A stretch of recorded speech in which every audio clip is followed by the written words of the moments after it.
Well, good morning, and we're getting close. We're getting close to people getting bought out. We're getting close to the draft. We're getting close to all this stuff. This is why when people said it's the off season, what are you going to talk about? There's always stuff to talk about, including Max Domi, who this morning got a little bit richer. Um, Signed a 2-year extension with Montreal, as had been rumored.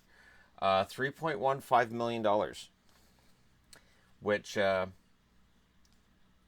that's a decent cap hit, I guess.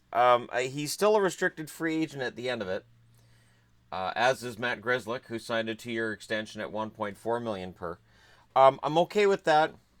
It might be a little bit more than I might have offered him if I was a GM, but Matt Grzelcyk's a good defenseman, and odds are he'll be valuable at that price. Chicago, a couple days ago, signed John Hayden and Vinny Hinostroza to extensions.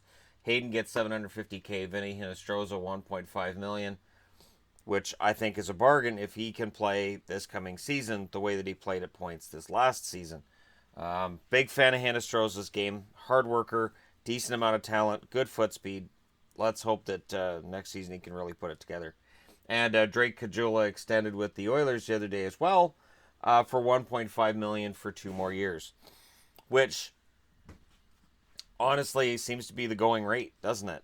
You look at these contracts; they're all roughly the same, except for Domi, which is okay. I mean, again, the one thing with Domi is, he got 38 assists this year, or 36 assists this year, which is, if you're looking for numbers, you can look at that and say, well, in Arizona, he may not have had the most offensively gifted players to pass it to. The only answer I'd have to that is I'm not sure that Montreal has a lot more offensively gifted players than did Arizona. But I mean, I guess if they kept Pacioretty and put Domi with Pacioretty, or found some way to make that work, but it'll be interesting to see how things turn out. These aren't the contracts that end up getting bought out.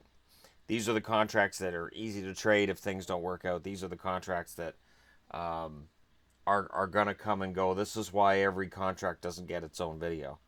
I'll let some of them pile up a bit and then put together a quick hit where we can talk about it. But they don't necessarily all require their own video. Um, in the case of Caggiula, he's a middle six forward. He's usually going to be your third liner. He can play second line if he needs to. Hinostroza, kind of the same thing. And John Hayden, we're still waiting for him to realize some of the potential he showed early. I remember seeing him his first few games in the NHL, and I thought, wow, this kid's going to be great. And it's really hasn't turned out the way that it looked like it would. And Grzelcyk kind of came out of nowhere for Boston this year.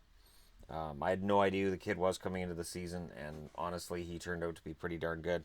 And again, my only concern is that now that he's getting paid over $3 million a year, is Max Domi going to go into this training camp now with the $3 million a year, which is only 1.75 million less than Grzelcyk. So now you can't even really argue that they're saving a ton of money on the cap, because they're really not.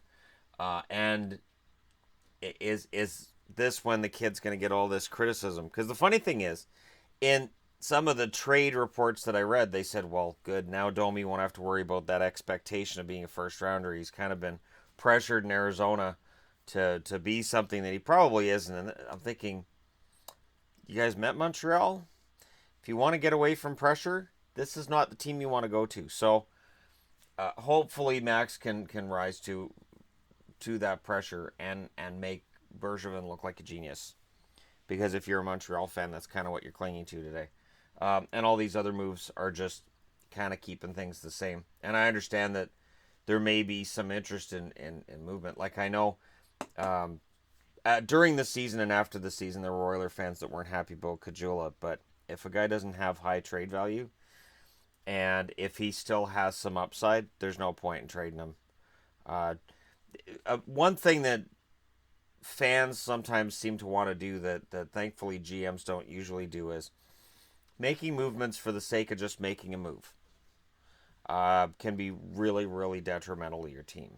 And so if a guy like a Caggiula maybe has a down year, the idea that after that down year or during that down year you just move him. There are times that's regrettable. And the funny thing is, I've got books on the history of the NHL, and I could definitely do a video on guys who, when they got traded, it was probably a bad move by the team that traded them, because they traded them at low value during a down year, and then they went right back up the next year. So, anyways, there's a lot less movement with trades now than there was back then, and maybe that's part of it. I think parity has really just changed everything. Anyways, let me know your thoughts on these contract signings. Let me know who you think may have got maybe too much, maybe too little. The interesting thing is they're all for 2 years. So 18, 19, 19, 20. What happens in 2020? 2020, the collective bargaining agreement has an out where either the NHLPA or the NHL owners themselves can just get out of the agreement and cause renegotiations to start. And of course, there's a potential for a lockout. So I'll be interested to see how many contracts are for 2 years this summer. But let me know your thoughts on that as well. Don't forget to hit like and subscribe if you're browsing your way through, you just happened upon this video. I'll talk to you again soon.